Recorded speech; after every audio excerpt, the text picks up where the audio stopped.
You guys have been a little bit more successful on third down the last few weeks, particularly in long situations. What do you think has kind of allowed you guys to do that? First part of that is definitely the protection. Third and long, the routes have to be longer. They're going to take, a second longer to develop. And I think just, with more reps and experience, the chemistry on the offensive line's got better. The pass protection's been better, which has allowed Derek plenty of time to be comfortable back there and go through his reads and progressions.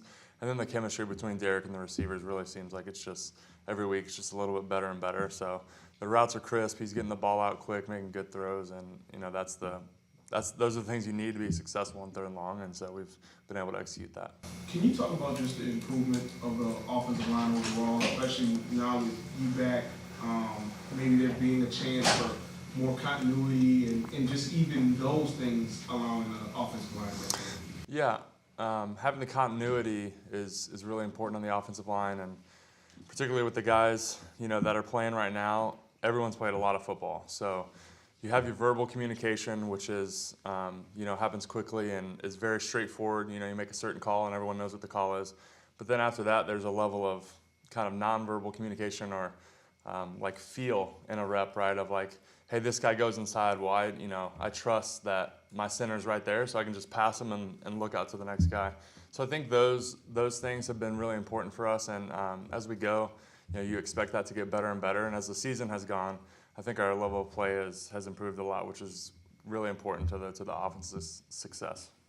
Well, how has that continuity maintained through the injuries and even you getting back into the lineup, having that protection excel? How do you keep that train rolling more or less with all moving parts? Not being content is the most important part.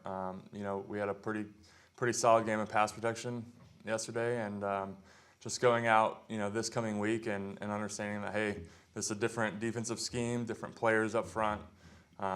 So we have to make sure that we're on top of everything, make sure that communication and understanding of the scheme's rock solid. And then after that, it's, individually trying to improve, like, hey, last week I got beat on this move. Why did I get beat? Improving those technique things. And that's on an individual basis. And just trying to hold each other accountable, right? It's like, hey, I need to work on this, you need to work on this. Like, let's get it together after practice, or if we need to go out a few minutes before practice and get a couple reps, it's making sure you do the little things to stay on top of it. And speaking of individuality, the way that Andres Pete's played, you've been asked about it before, but what have you seen from him week to week, the way he's been excelling at left tackle? Yeah, he's done a really good job against some really, really good players. I think it's very obvious physically, he's super talented, super gifted, tall, got great length, great power, great lower body strength, which are really, really good qualities to have. And each week he's just gotten better. So he's done a really good job of stepping up to that challenge and going out. And at left tackle, you're getting a lot of one-on-one blocks where the quarterback can't see you to evade. So he's done a great job for our team. What would be, this is kind of general, big picture, but what would be your sense of what you just passed halfway in the season? What have you learned? What do you think the team has learned about itself and accomplished to this point, and how does that set you up for what remains? I think we've sadly, in the worst way, learned from our own mistakes, and in a sense of, like, on offense, particularly early in the year, we beat ourselves with penalties, with some turnovers, with kind of miscommunication or misassignments, things like that. And we've seen that kind of trend in the right direction, and I think we have seen on both sides of the ball what we can be, the points we can score and the type of defense that we can play. I think where we are right now is understanding, like, hey, we all need to do that together. Like, let's not make this so hard, right? Like, the defense in the first half gave up a few touchdowns. The offense was able to score a few touchdowns to kind of keep it, a tight game. Let's just make this more like a Patriots game where the defense comes out ready to play, the offense comes out ready to play. And I think when we have that kind of complete team game, we've seen what we can be.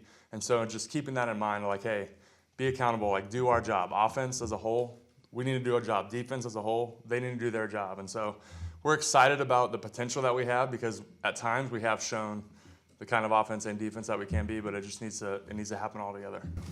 And what's stopped it from being all together through all 4 quarters on Sunday? That's hard to say. We just got done watching the film, but at times, I mean, just making sure you're coming out ready with the game plan, understanding, how the team's going to attack us.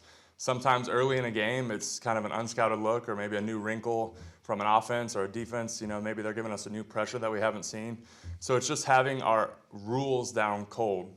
That way, because if your rules are solid, you can adapt to whatever the offense or defense is doing, right? But if you're maybe a little unsure or not totally confident, not doing your assignment 100%, then you're going to have a guy open, or we're going to have a free runner at our quarterback, or things like that can happen. So it's just continuing to put the time in and the effort in and the game plan and execution, knowing that if we each do our job, most of the time we're going to have success. What emphasis did you guys have about getting points off turnovers? You leave with 24, you win. The defense did force 5, though. Yep. Didn't get a touchdown every single one of those possessions. What conversations were had about that? Just missed opportunities. Defense has given us the ball. I mean, it's 5 extra possessions in a game. I think you expect to score more points than we did. So just understanding, like, hey, when they get us the ball, we have to score points. Obviously, if the goal is a touchdown, but at the end of the day, like, we need to move the ball, advance the ball, and get points on the board. It was lack of execution. I think a couple times we might have had a 3-and-out, like right after a turnover, and really, really good field position. So just knowing that, hey, like, when we get the ball on a short field because of a turnover, we need to take advantage. And that just, the turnover is a huge momentum builder. And then if you score off of that, man, it's just like it really stacks on top of itself. James, you might be old enough to remember Frank Everett as a broadcaster, but certainly not as a football player. Yeah. So, see Taysom do something that hasn't been done since like the '60s.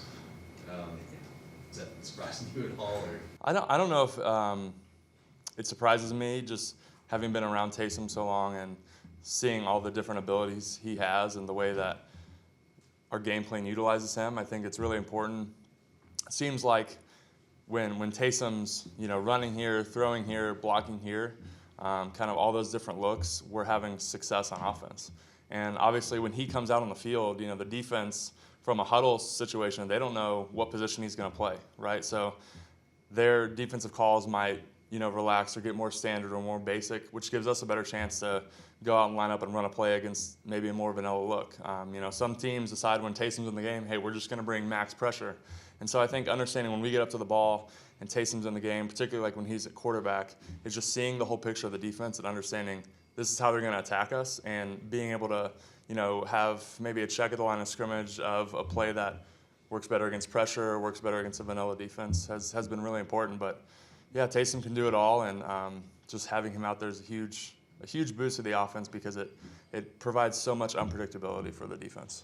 Dennis was saying that one of the reasons they had you at guard is, rather than move back to tackle, was that it's kind of easier to fix one spot than maybe two. I'm wondering from the offensive lineman's perspective, like, how does that affect the group when as a group there's just one spot rather than a few that you can kind of switch around? Yeah, I definitely agree with that. Letting guys play in games and practice at certain positions and just keeping as much the same as possible is going to build guys' confidence. So, that was a big part of it. And me being the guy coming back in is just embracing my role and, being excited about, hey, like, Andrew's playing really well, Eric's playing really well, Caesar's playing really well, Rand's playing really well. So just to come in and know that, like, those guys are doing a really good job, and to come in and be able to maintain that level of play, kind of fill that spot and just keep it at a high level. It's really cool to see, and it's kind of been a pretty unique opportunity. But yeah, having the consistency at positions helps a lot, helps everyone, particularly in the confidence area. James, is there any kind of through line between why you guys have had a little bit more success in the red zone lately compared to earlier in the season? My first thought is probably, might be biased when I say this, but our pass protection.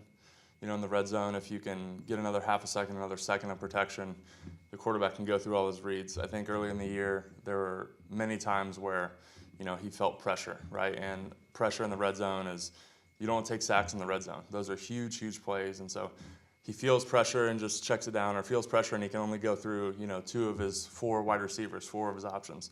So I think giving him that time has been helpful. But it really just seems like, honestly, when I watch the film, as I don't know the ins and outs of wide receiver play, but the guys are they're getting open.